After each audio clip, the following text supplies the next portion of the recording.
afternoon, Honorable Speaker, and everyone else who's gathered here today. As the first speaker on side government, I'll be doing a few things for you. First of all, I'll be providing some definitions and clarification on implementation for the model.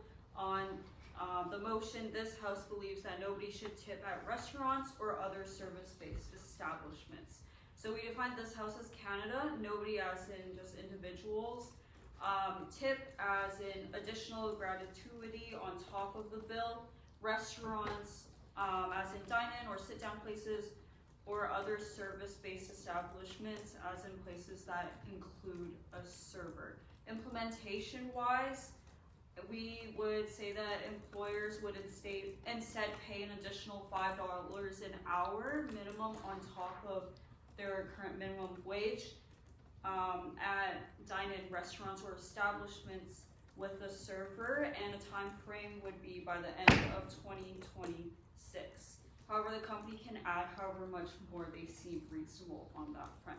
So the burden for today is to prove that tipping is detrimental for the people who make up society as a whole. And I'll be going into my first point on how important it is to have transparency between servers, customers, and employers to support the people who we care so much about in society.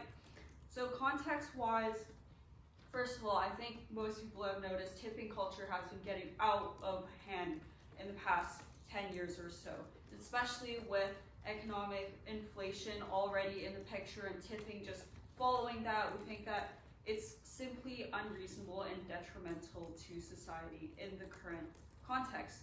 We used to tip according to satisfaction, how well the service was, if you were content or not. However, now customers feel obligated to pay a certain tip just because they don't want to look bad, or there's a pressure, that external factor that's just expected for these people. And as well as when they don't pay that exact amount that the server or the customer or the restaurant wants them to, they can get treated differently, and people can just give them that worse service. And we think that this is not beneficial in any circumstance. This is important because we need to remember what tipping originally was meant to be. It was to give gratuity if they wanted to. The customer was the one who had the choice in the circumstance. However, now that is not the case anymore. With food prices, we see that the economy is getting so much more expensive, as well as although there is still high food prices, even with the implementation of our model, we think that it's important to note that this comes with transparency and better customer relationships versus having the same high prices that just keep inflating on and on and on with unexpected and unreasonable tips on top of that. So in the end, we see that the customers are the ones who are just really vulnerable and struggling in this sense. Now, what does this look like? We think this will provide better employee and employer relations as well, because although it could be more costly for the employer, it's worth building a better reputation and relations with the customer through this trust and transparency. Yes. Hi. So, would adding $5 onto the rate of pay for workers and servers not pass the cost on to consumers, and wouldn't that keep the cost the same or higher for consumers? We think that the cost doesn't necessarily just get passed on to the consumer, because that's something that the employers will have to recognize as well. The main issue with the tipping culture is that, especially when there's such blurred lines between businesses, policies, customers, that's when we see that the consumers are the ones who are preyed upon to tip even when it's not required, because they're not sure if in that social situation whether, oh, this establishment I'm supposed to be tipping, whether, okay, in this one maybe I'm not, because it's just unclear. And in the end, it's always the consumers who just get surprised by the bill, especially when it's already expected, and we think that's not a good thing. Onto, as I was talking about blurred lines, we also see that this essentially exploits especially the uneducated people who aren't quite sure in those social situations, whether they have a language barrier, whether they're just unfamiliar with the current social cues as well, with the old people or people who are just naive in general. And in the end, we really care about the people and the customers because we think they're the most vulnerable in this sense as a result from such crazy tipping culture. Although we think that there are big companies and other factors involved as well, we think that out of everyone, the main focus should be the consumers in this sense. So what are the positive impacts of this? First of all, there will be less pressure with tipping culture and expectations, and we think that because of that, there will be better customer experiences and relations because people can see the genuinity behind their server's eyes, whether they're just doing all that just for a tip. We know that that's not the case anymore because we've taken that away, and that they can get the best customer service that they can because we've removed the other factors, so it makes it so that their intentions are very clear to be working there.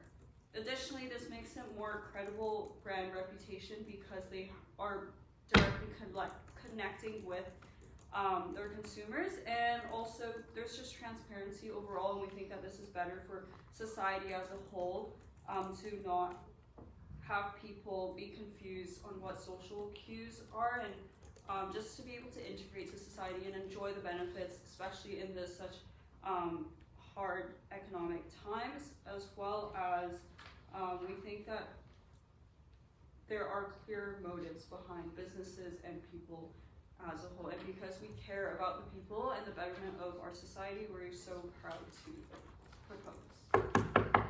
I thank the Prime Minister for their speech. I now call upon the Leader of Opposition to come give a speech of 7 minutes.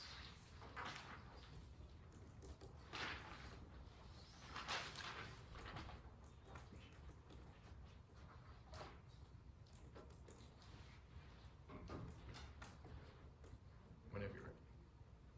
Thank you, Speaker and people of the House and side government for rather excellent definitions. Side opposition has no concerns with any of the definitions that were provided. They were rather straightforward. However, there are some policy concerns that we do have with a few things in the model. The first thing that directly goes against the powers of the federal government would be the federal government's mandating that employers pay an additional $5 on minimum wage at dine-in restaurants or places with servers by 2026. And the reason that that is a direct violation of power is minimum wage is not federally mandated; it is provincially mandated. So it's an issue not between. It's not a moral issue in terms of what side government is proposing. It's just that is not a power of the federal government. That is a power of provincial governments. Governments have different roles in provincial, federal, and municipal levels. Additionally, yes. We did not state it would be the federal on top of the federal minimum wage, but rather the minimum wage as in provincial. Well, I do understand. Sorry. Thank you. Yes, but again, all provinces mandate their own minimum wage. There is no such thing as a federal minimum wage. That does not exist in Canada. Yes. Is it not true that the federal government has jurisdiction over the municipal and provincial government and can choose to do this if they want to? No, those are divisions of government power. That's a more of a political thing, but there are divisions of government power. But I appreciate the question. So with the burden of proof, that was said, tipping is negative for society, and tipping culture has gotten out of hand. That's, there is a nuance in that. So we believe on side opposition that tipping is beneficial for Canadian society, but we do agree with side government to some degree that tipping culture and the literacy around it for where you're supposed to tip, how much you're supposed to tip, the expectations, it's gotten a little out of hand, and we want to have a good conversation with them today with, various points that we bring up. Now the themes that we think about, this is about Canadian culture. Various cultures around the world, in Italy and Greece and Japan and South Korea, tipping is not as much of a social norm, as big of a percentage really as it is here. In some cultures across the world, tipping is considered a little rude sometimes, and in Canada it's something that's considered very kind. It's, the service was excellent, we want to tip, it was good. And in some places it's also an expectation, it's like we know that the wages are kept lower here so the business can stay afloat, and it's my duty as a consumer to tip a little bit. And we're going to get into that. So a few questions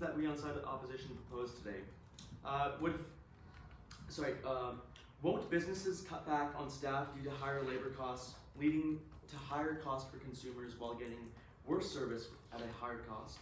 Additionally, won't higher cost of labor increase to a higher cost of business, limiting demand, limiting spending, and limiting social outing? Now, a few points here. Why does tipping work in Canada? Why is it a part of Canadian culture? It's not just economic, it's social and it's cultural.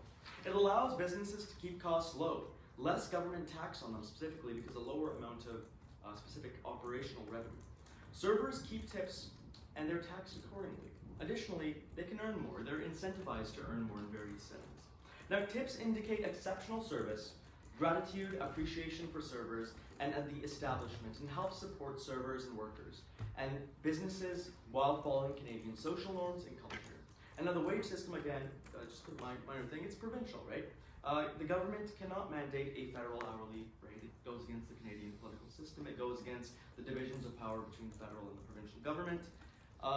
And we're going to get into this conversation a little bit more because we're not directly opposed to what side government is saying. We're not saying it's inherently wrong. It's making Canada worse. We're just throwing different sides of a conversation here. One side is culturally, and that's what I will be getting into as a first speaker. We'll talk about why is tipping culture a part of Canadian culture and social norms. Why is it important? Our second speaker will talk about this from a social platform. Why, this bill might force people to get second or third jobs. And our third speaker will talk about it from an economic perspective.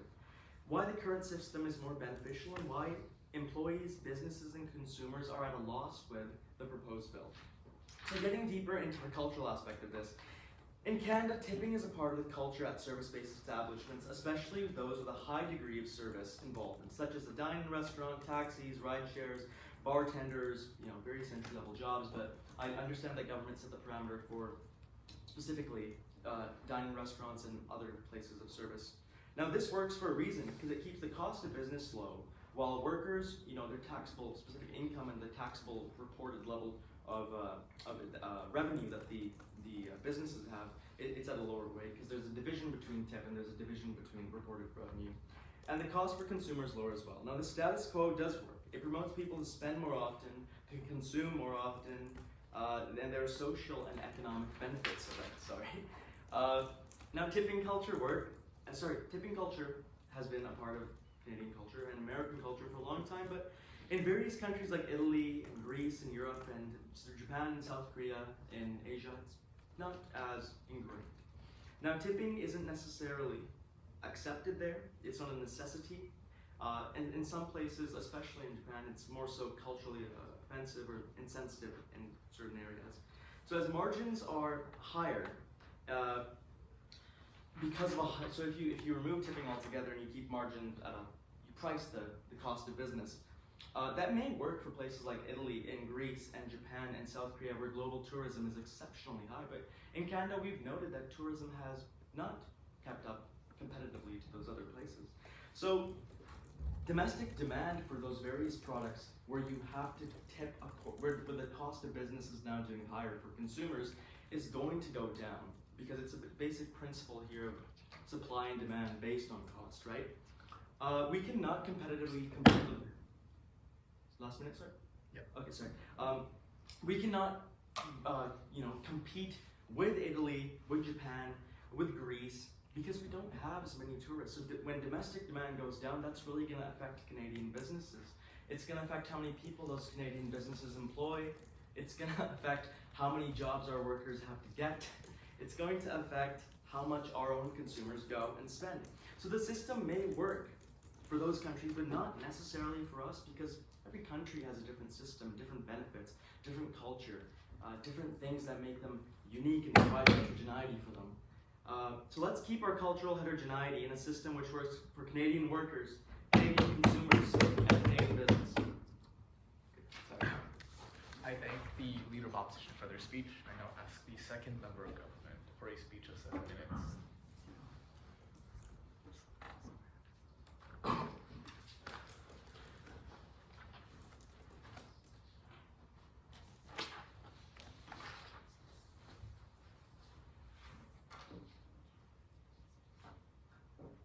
Thank you,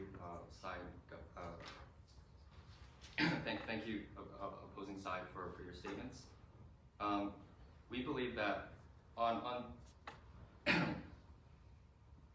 we believe that transparency, as mentioned through our previous speaker, is extremely important. The culture and Canadian values of Canadian people are also important. But currently, this system continuously exploits the kindness of Canadians.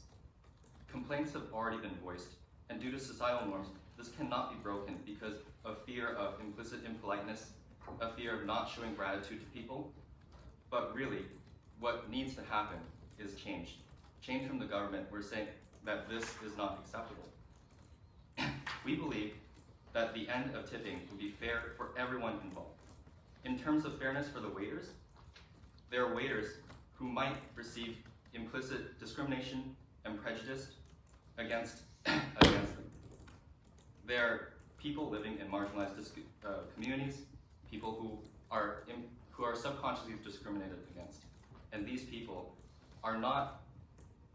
don't get less paid, not just because of their performance, but because of how they look or how their culture is. What really happens is if you get a 200% tip, are you actually getting 200% the efficiency of the simple act of delivering dishes?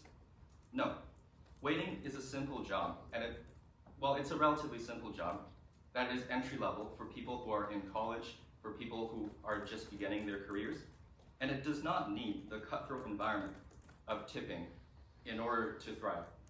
What we should do is pay the standard salary, which is definitely feasible, by the way, so that you don't have to be a ruthless, cutthroat person to try to get the most tips. Subjecting people to wearing foundation or tighter shorts just so that they can get extra tips from people is not the right way of doing things. Yes? So let's just say I'm a tipper and, social guy, doing well. If I'm getting tipped at and paid at a higher level because I'm, good at, communicating with the people who come, why should there be a limit for how much I can earn? We don't believe that the performance of you delivering dishes is reflective to the percentage of money that you receive. You can serve very well, but you really should not get a 300%, 400% tip because you really didn't deliver dishes 300 or 400% better. What you did was you created an unhealthy environment for a lot of people by creating a really cutthroat environment where there is not. There exist other service industries such as mechanics, such as people doing tax work, but they don't really get a tip. And they're okay.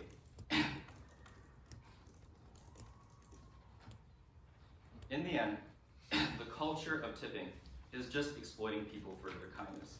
People who are kind will have to pay a kindness tax almost to go to places that they weren't prepared to pay that much tips for. Nobody goes to an Outback Steakhouse to do math. They go there for good food. And at the end, if you get hit by an 18% tip, that is a form of deception. If you mentioned that to sustain costs, you have to include tips. The act of doing this is meaning that you allocate tips to the consumer at the end is essentially a form of deceit, because you're allocating tips to the end of the buying process, where at the end you finish your meal and you get an 18% tip, and that's something that you weren't really prepared for if you just came in to dine. Yeah. How can this be something customers are not prepared for if almost everybody expects to pay a tip when going to a nicer restaurant? Because like I said, wouldn't it be better if it was just in the beginning instead of the end? It's a very simple fact of raising the prices so that it's transparent in the beginning. This means that for many people who are not mathematically inclined, because we all know that we should cater for everyone, it means that you don't have to worry about those things as you enjoy your dinner. So in the end, what this means, without tips, is that it creates a healthy environment for waiters, it's fair for consumers, and having them transparently disclose their prices. And it does not create a culture where you exploit the kindness of people, which is something that we don't want in Canadian society. Thank you very much.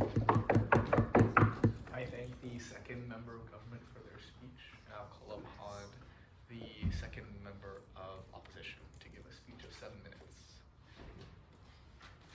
Okay.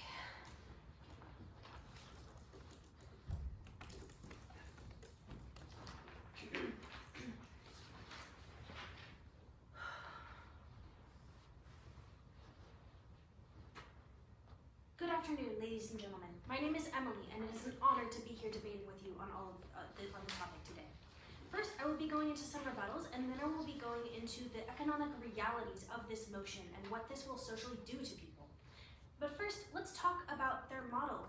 This would be the largest increase that minimum wage has ever seen in Canada.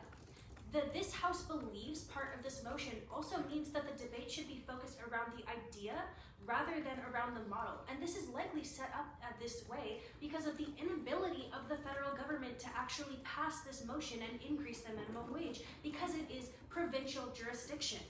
The minimum wage is set at the provincial level, and the federal government cannot mandate this increase. This would be an infringement on the political autonomy of provincial governments because there is a separation of powers and responsibilities in the status quo. Passing this motion would mean fundamentally restructuring the way the Canadian government functions, and we believe that that is a completely separate debate. On tipping culture, they said that tipping is, we would argue that tipping is always optional. There's an opt-out option on every screen, so for those that are in economically dire straits and is infeasible, they simply don't have to tip. They talked about how there's high prices in the economy, and so this is tipping is an additional strain. We agree that there are high prices in the economy, prices such as groceries, milk, eggs, bread. These are expensive, but how do we expect these employees that depend on the extra money that comes from tips to pay for it? They talked about the $5 and how this wouldn't pass the costs on to the consumers. However, it is basic trickle-down economics that the costs must be passed on to the consumers, and because many small businesses cannot afford to pay the extra $5 to their employee per hour. That is a massive, massive increase, and I'll talk about logistically what this means for small businesses in my speech.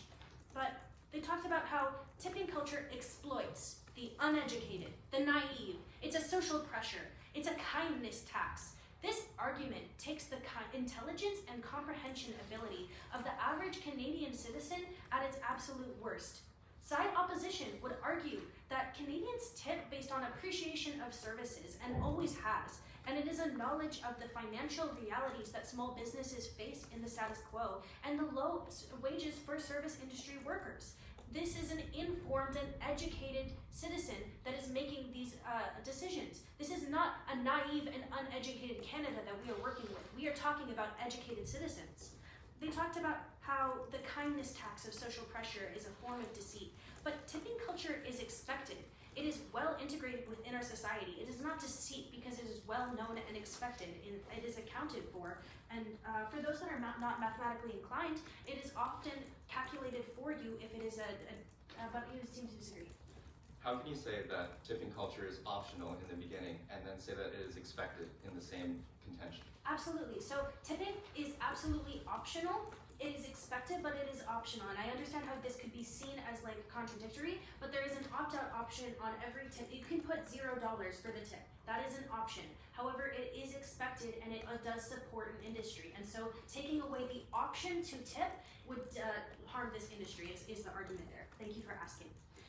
They talked about how we're not tipping 300 to 400% of the efficiency just for doing the dishes, but services and this entire service and restaurant industry is not just doing the dishes. It is bringing food out to the customers. It is talking to them, making sure that they have everything that they need. And the services industry as a whole means that this is also like if you go out and get your a mani-pedi, this is a service that is being provided to you. So the scope is not just doing dishes, and we would like to rebut that as well. But let's move on to the reality of this motion. Tips are essential to workers in service industries and restaurant industries. The minimum wage in Canada is not the living wage, and so restaurants and service jobs, who are frequently small businesses with tight funds, have to set their wages at minimum wage. as a small business, if you're just starting out, you have the initial capital costs of getting a building, getting a physical location to perform this service, of setting up the equipment, getting the nail salon, getting the hair equipment, getting the dishes, the tables, the decoration, all of this. These are costs on the restaurant industry of finding staff.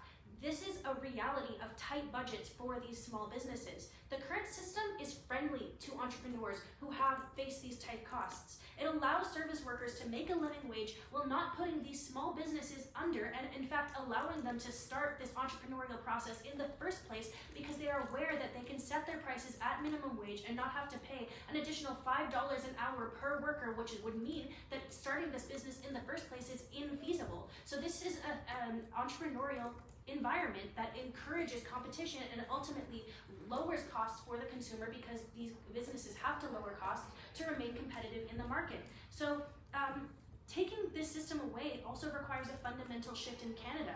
That is the raising minimum wages, which is the purview of provinces. The government does not regulate minimum wage, and either way, this is a This House Believes debate. So the lack of increase in alternative forms of income, such as an increase in minimum wage, means that workers would lose the additional income of tips. They would lose the additional income of tips. What does this mean realistically? Hundreds or thousands of dollars a decrease in wages for these workers. This would force workers to get second or third jobs just to cover the cost of an electricity bill. And that $50 that was tipped to the Denny's worker Cindy might not actually mean much to the consumer. They were just thinking, wow, great service then, Cindy, but it allows her to keep her electrical running. With 2 kids and a lack of support from her parents, she relies on those tips for wiggle room. Now, same scenario, but she never gets that $50, so she's just a little bit short on electric. She has to make concessions. This puts her, she has to pull her daughter out of the dance program. She has to get a second job just to make ends meet. She has to pick up more shifts on her side gig of making phone calls for a marketing company.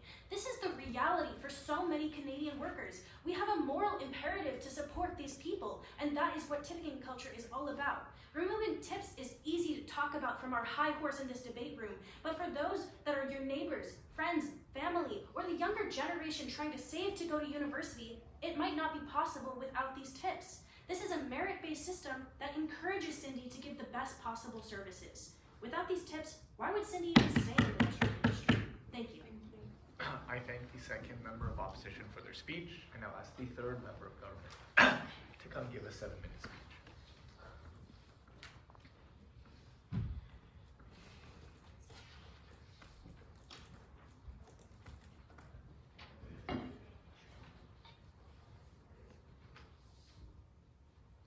Thank you, honorable panel, and thank you, side opposition, for your attendance today. Using my time today, I'll let the first recap the points we as side government have presented.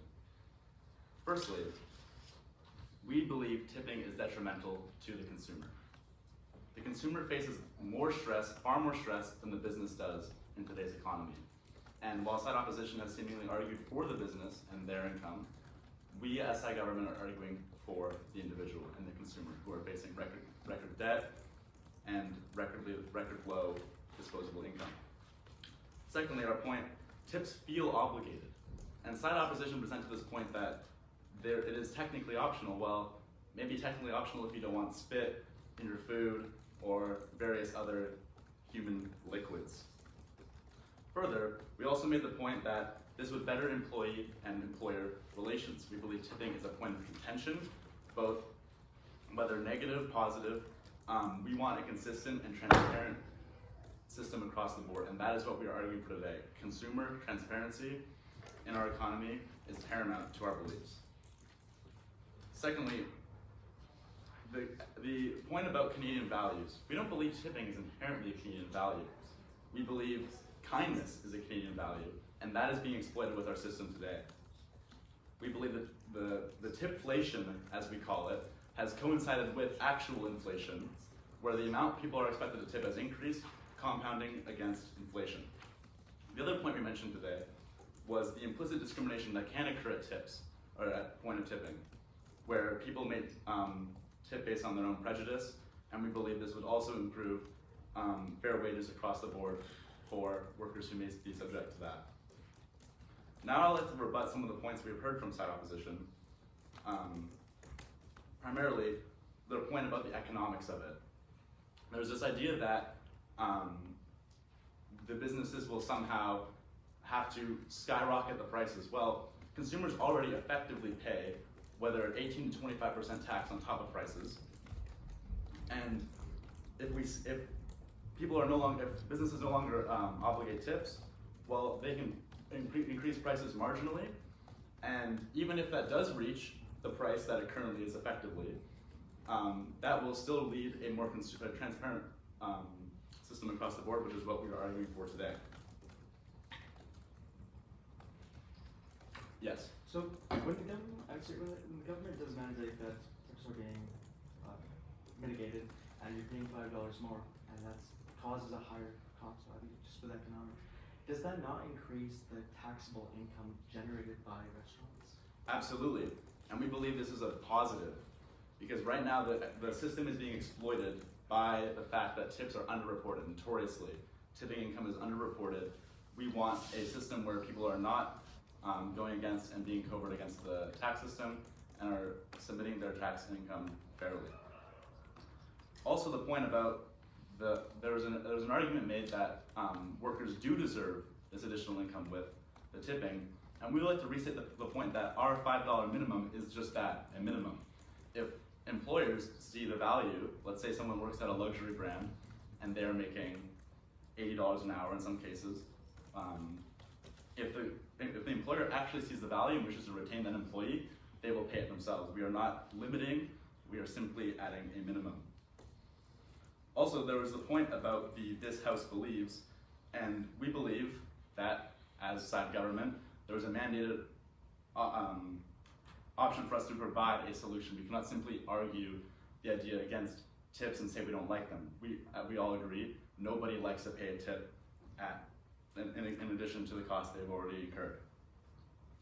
Back onto the point about exploitation. Yes? Would the increase in taxes and the increase in wages not raise price for businesses? How would small businesses swallow these costs without going under?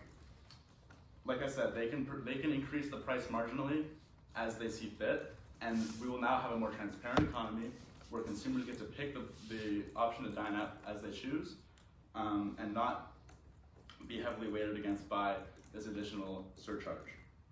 Back to my point about exploitation. It is exploitative of Canadian values. It is not promoting Canadian values, and they mentioned how Italy and Greece do not charge tips and have amazing tourism industries. Well, maybe that's a benefit we could see too.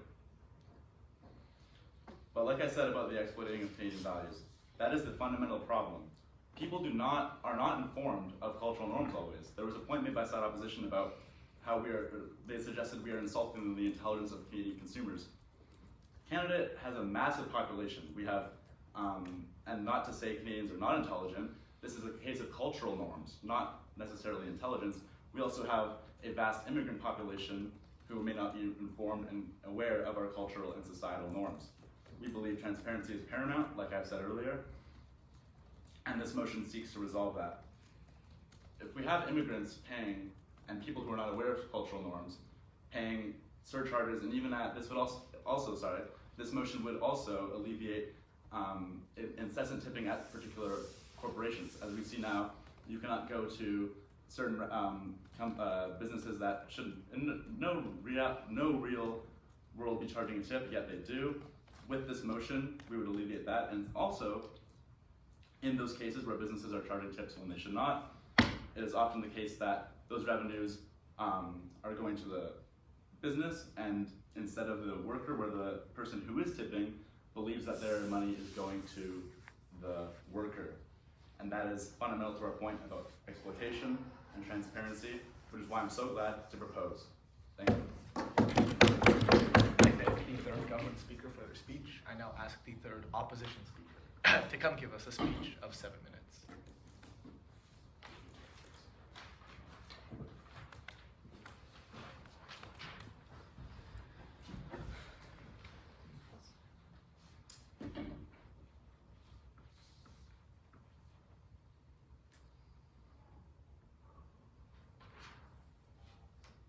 There is a fundamental difference between giving the people what they want and giving them what they need. But before I go into how this motion is the antithesis of what of doing that, and how it would be the government giving people something they may on paper desire, but in actuality would be greatly hurtful to them, local businesses, and the end consumer that side government is defending, I would like to go over some very quick rebuttals of side government's points. First, they stated that they want to pay a standard salary, that they want to pay these employees a set amount rather than having them make tips. However, many staff will make less money under this motion, especially staff who work in very fast-paced, popular restaurants or delivery businesses or these very lucrative hospitality companies. They'll be making less money because the amount they make in tips would actually be greater than the proposed amount. Second, they brought up how some jobs don't deserve a 300% tip. Sometimes the staff just doesn't do a good enough job to warrant being paid that much money. And I agree. Not all staff do that good of a job to warrant a 300% tip. But as a consumer, it is my choice whether or not to give it to them. If I think an employee did a horrible job, that they overcooked my food, that they were incredibly rude when taking my order, I don't have to tip them. But if I think the waiter did an exceptional job, and I happen to have a little extra money to burn, I can choose to give them that 300% tip. No one is going to hold a gun to my head and make me punch that into the debit machine. Next, their second speaker said it's better to raise the prices, that it's better to increase the cost of these goods and services in these industries rather than having the employees be tipped. So the customer is still paying more. The customer still has to pay a higher amount of money, whether it's the tip or whether it's the increased prices. The difference is with tipping, the customer can choose how much more they pay above the price. By just raising all the prices across the board to cover the cost, then the customer has to pay a set amount that they may not think actually is deserved. Next, they brought up a point about how if you don't tip, you can face backlash, how if the waiter isn't satisfied with how much money you give them, they might spit in your food. But Honorable Speaker, unless my waiter is psychic, first off, they're in the wrong industry, but unless my waiter is psychic, I'm fairly confident that if I'm tipping after I've eaten, they haven't spit in my food. Next, they say if the employers see value in employees, they'll pay them more. This is their argument for how to reward exceptional service. That already exists. Employers can already pay their better employees more. That is not something this motion adds. It's not something side government is bringing to the table. This is something that already exists. In fact, raising the wages of every single staff member means those exceptional employees will actually have less money allocated to them, but you seem to disagree. There are already implementations that can get people with better value get paid more. Why don't we implement those instead of deceiving the customers through tipping? Because they already exist alongside tipping. These two things are not mutually exclusive. A customer can make a tip and be paid more for being a good employee by their boss. One does not mean the other does not exist. In fact, both exist in the current system, which is why I'm arguing that the status quo is better than what side government is arguing for. And finally, one final rebuttal on the argument that immigrants who are uninformed of Canadians' cultural values may be taken advantage of or not fully understand the system of tipping. I would like to argue, Honorable Speaker, that assuming most of immigrants are unable to understand what a tip is or how tipping works, you are greatly underestimating these immigrants and their intelligence. This is borderline offensive. Immigrants understand how to give a tip. This is not something that's exclusive to Canada. This isn't like the situation of bagged milk or how you pronounce Toronto. No, this is a very fundamental value and idea in most countries. But with those rebuttals out of the way, I would like to go over my main pillar and why this motion is detrimental to all stakeholders in these industries. It's detrimental to the employees, the companies, and the end consumers. First, for the employees. Tipping allows employees to have, not this time please. Tipping allows employees to have more control over their income and often leads to them making more than minimum wage. By removing this source of income, these employees will take home significantly less money, hurting Canadians during a time of they are already experiencing the economic crisis. By removing tips, Canadians will bring home less money. They'll have less food on their table. They'll have a harder time paying their electric bill. As well, many businesses would have a drastic increase in cost under the system, with labor being one of their main operating costs. Businesses will have to find ways to offset this cost, Honorable Speaker, and one of the first things they will do is to hire less staff. If you tell a restaurant that they have to pay every single staff member $5 more, they are going to lay off 25 to 50% of their staff to keep that a manageable cost. Not this time, thank you. This would worsen a already existing job shortage within the country. People are already struggling to find work, to maintain jobs. But by implementing this motion, the entire hospitality industry will see a drastic shrinkage in the amount of jobs it can offer to the Canadian public. Which leads me to my next point, how this is worse for the businesses themselves. This cost increase will keep hurting the businesses even after they lay off these staff. It will carry over even further beyond. And restaurants already have tight budgets. These are some of the most fast-paced and budget-intensive industries and companies that exist. And in times of economic turbulence, much like Canada is currently heading towards and has been heading towards for years, restaurants are one of the first types of businesses to shut down, to have to cut costs. They are already going to be experiencing drastic financial issues going forward. This motion basically shoots the restaurant industry in the foot, Honourable Speaker. And by making things harder at such a critical period, many businesses will simply just go under. Not just restaurants, but the hospitality industry as a whole will be diminished. Why would the government take such a drastically different stance to the status quo at a time where it is borderline irresponsible for them to do so? Which brings me to the final point about this being worse for the consumers. As mentioned in my rebuttal period, the heightened costs for these will have a domino effect. It ultimately leads to all prices across the board being more expensive. This is a fundamental fact. Whenever costs increase for business, they increase for the consumer. Look at the BCGEU strike. When liquor stores were unable to order product at the usual price, they had to order at a heightened price. The cost directly translated to the consumers. Prices in every single store went up for those that were still able to order. Tipping is fundamentally a choice. Yes, more businesses are pushing for it, but the choice is ultimately on the customer. Side government argues that the pressure to tip is negative and affects Canadian citizens, but implementing this belief has real financial... Thank you, Honourable Speaker. I thank the third opposition speaker for their speech. Everyone now has 2 minutes of prep time.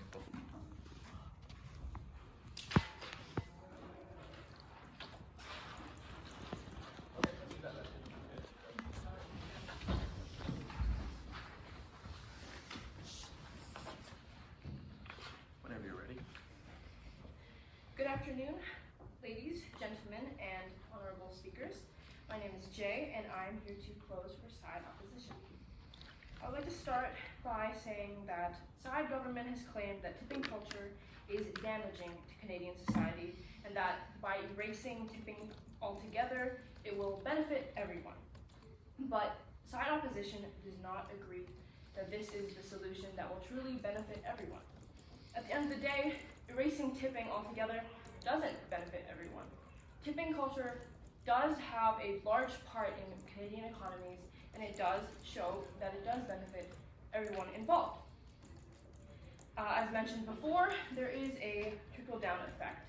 By forcing provincial governments to add a $5 wage to service workers, it will cause prices to increase.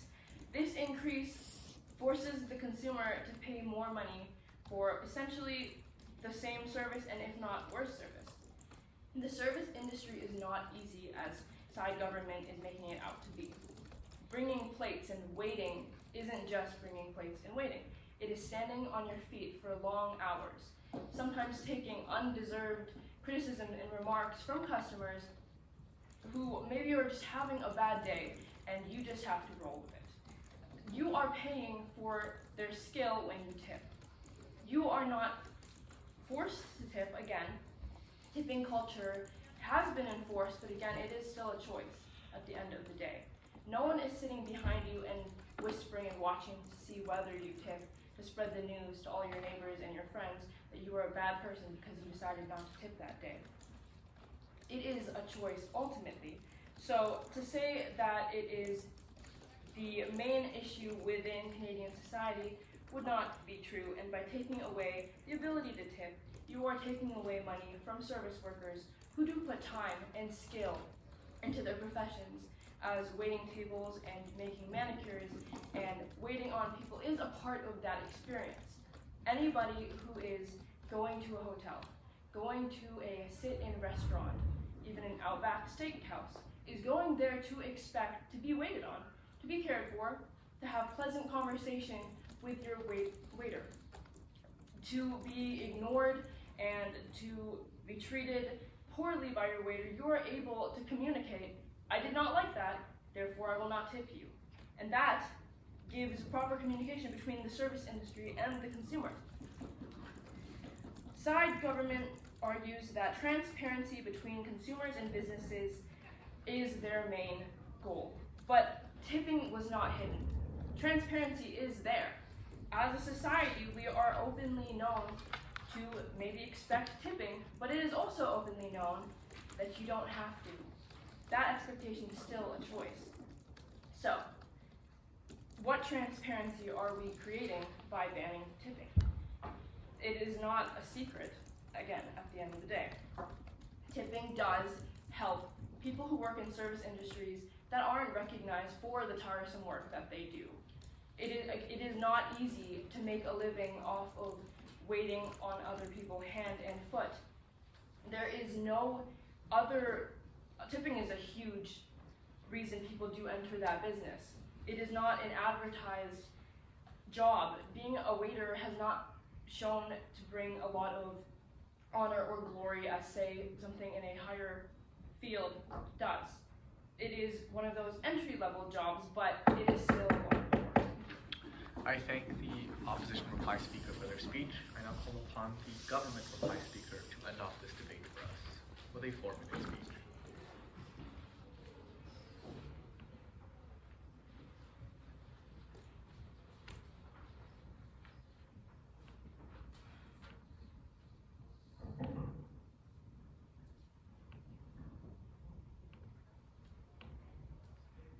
Thank you, honorable judges and speakers. We believe that we live in a transparent, fair, and non-exploitative society, and that's what we want when we say that we should not implement tipping. First of all, we argue that this House believes, not that this House will provide detailed analysis between the provincial and federal governments. What we want is, firstly, transparency, which occurs by moving the cost to be included in the price of the meal and avoiding the extra hassle for no particular reason. It passes on extra headaches, it passes on extra effort by the consumer. Because we all know that nobody wants to enjoy their meal and calculate math work. It's just something that simply we are not willing to do. The system of tipping, as we have said, is already plenty of complaints by waiters who respond rudely when people don't tip, and by people through many places who say that tipping has been too high. But due to societal norms, this has not been broken because of Canadian culture and our fear of impoliteness, and something needs to be done. In terms of costs, the cost taken from the tipping, as we have said, will be allocated to the minimum wage and just become more transparent. Because if you believe that costs can be increased due to tipping, what you're saying is that we should exploit people or deceive them by putting them at the end instead of the beginning, which, if that's the way you make more costs, you really shouldn't be doing it in the first place.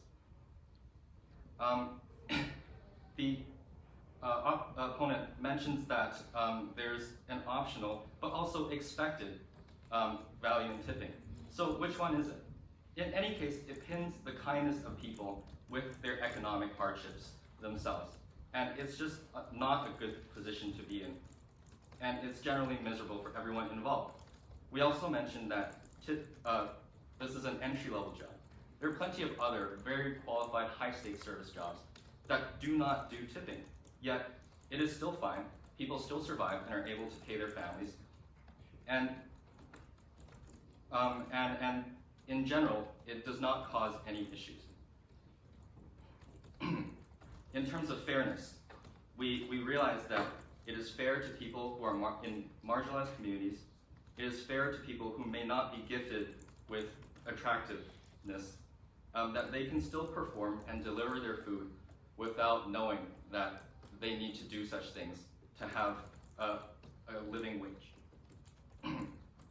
again, there are numerous services that are out there that are similar, that effectively use traditional accounting methods in order to calculate the cost without tipping.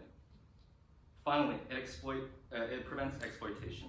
It creates, in terms of the mental health from stressful working conditions, where you have to think about how attractive you are, how charismatic you are, and forced to put a facade in front of you. It helps in terms of taxation, because opposition paints a rosy picture where everything goes well with tipping, when in reality we don't know where this tipping goes with, which they said in the last part. And then it also insists that people will suffer because they cannot have living wage, which is completely absurd. They themselves mentioned that there are alternative methods to paying people, probably by, and for these reasons, we are very proud to be side government.